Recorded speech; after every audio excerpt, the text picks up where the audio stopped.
दोस्तों, स्वागत है आपका मेरे चैनल में। आज की कहानी का टाइटल है मछुआरों की समस्या।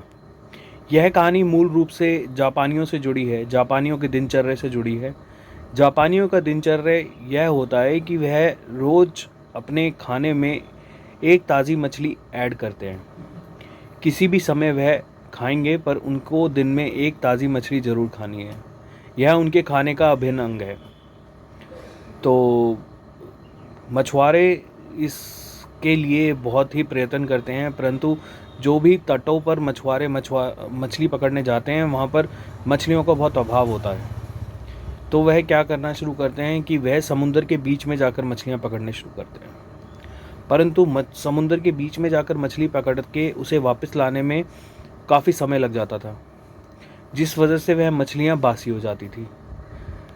तो जापानियों को तो ताज़ी मछली खाना पसंद है।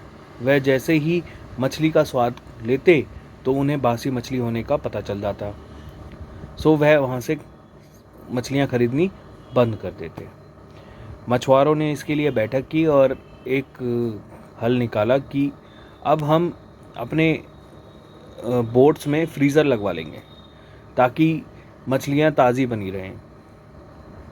परंतु कुछ समय बाद जैसे फ्रीज़र और ताज़ी मछली के बीच का जो अंतर है वह भी जापानियों को पता चलने लग गया, क्योंकि यह उनका रोज़ का काम था।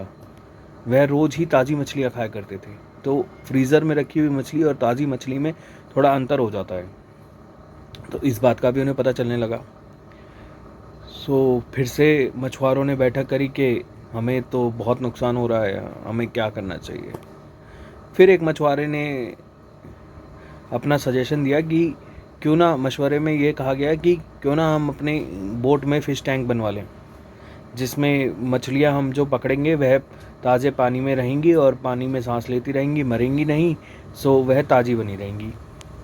लोगों को यह बहुत अच्छा लगा सुझाव, तो उन्होंने भी अपनी बोट में फ़िश टैंक बनवा लिया। अब फ़िश टैंक बनवाने के बावजूद भी वह मछलियाँ तट तक आते आते सांस तो लेती थी, परंतु उनमें वह स्फूर्ति नहीं रहती थी। वह भी ताज़ी मछलियों की तरह स्वाद नहीं प्रदान करती थी। ये भी जापानियों को पता चल जाता था। अरे भाई, उन्हें रोज़ ताज़ी मछली खाने की आदत थी ना, इसलिए उनको पता चल जाता था। अब लोगों ने सोचा कि मछुआरों ने सोचा कि अब हमें इसके लिए क्या करना चाहिए। तब एक समझदार मछुआरे ने कहा कि हमें फ़िश टैंक तो बनाए रखना चाहिए, परंतु फ़िश टैंक में एक शार्क मछली डाल देनी चाहिए, जिसकी वजह से सारी मछलियों में स्फूर्ति बनी रहेगी। अब इससे उन्हें थोड़ा नुकसान तो हुआ। शार्क मछली कुछ मछलियों को खा जाती थी, परंतु बाकी मछलियों में अपनी जान बचाने के लिए स्फूर्ति बनी रहती थी। दोस्तों, इस कहानी से सीख ये मिलती है, जैसी चुनौतियों का सामना करने के लिए डट के खड़े रहना पड़ेगा, अपनी जान बचाने के लिए भागना पड़ेगा। अभी क्या है कि जैसे ही हमें कोई रूटीन मिलता है, हम उस रूटीन में बंद कर रह जाते हैं।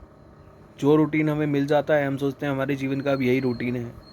9 to 5 जॉब मिल गई, या किसी ने कोई बिज़नेस पकड़ लिया, तो वो उसी में।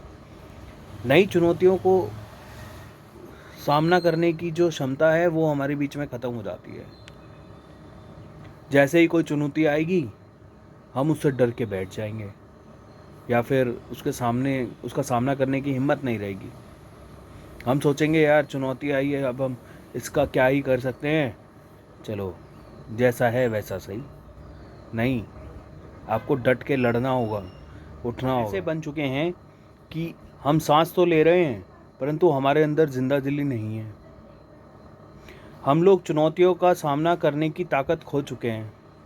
कोई भी चुनौती आती है तो हम मेहनत और साहस के डर से कि हमें मेहनत करनी पड़ेगी, थोड़ा साहस दिखाना पड़ेगा, उस चुनौती से डरकर मेहनत ही नहीं करते, उसको वहीं छोड़ देते हैं। अगर कोई अपॉर्चुनिटी मिल रही है और हम सोचते हैं कि हम थोड़ी सी मेहनत कर लें, वो कोई सोच हमारे अंदर रहती ही नहीं है। हम सांस तो ले रहे हैं, लेकिन हमारा सांस लेना व्यर्थ है। धीरे धीरे चुनौतियों के डर से हम साहस करना ही छोड़ देते हैं, बड़े सपने देखना छोड़ देते हैं।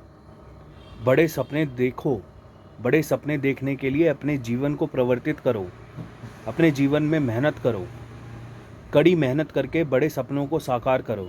यदि कोई असाधारण सफलता प्राप्त करनी है तो मेहनत करनी ही होगी। कड़ी मेहनत के बिना कुछ नहीं मिलता। सो दोस्तों, अगर ये वीडियो अच्छी लगी हो तो लाइक शेयर कमेंट ज़रूर करें, और हाँ, मेरे चैनल को सब्सक्राइब करना ना भूलें।